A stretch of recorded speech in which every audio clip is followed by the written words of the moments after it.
Welcome back mga katambalan, mga hot topic and issue pag-usapan natin. Update po tayo kay Alden Richard na kung saan nga po kanina ay nagkaroon nga po itong si Alden ng ranking ng mga Pinoy food na kung saan ay commercial niya ito para sa Sting na kanyang iniindoso. Samantalang nag-rate nga itong si Alden Richard sa pamamagitan nga ng reaction ng kanyang mukha, kung ano yung magiging reaksyon niya doon sa pagkain na sasabihin sa kanya, na agad namang nag-viral sa social media, na ipinost naman ng actor sa kanyang social media account.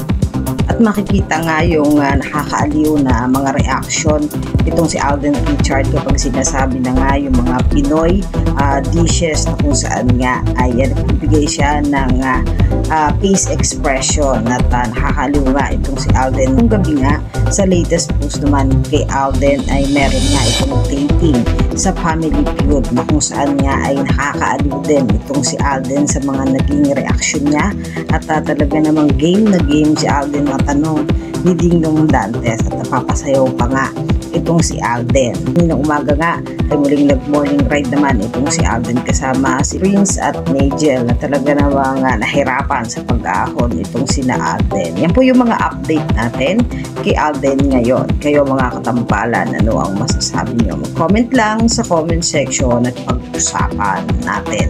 Yan ang mga hot topic and issue dito lamang sa Tambalang Chiki.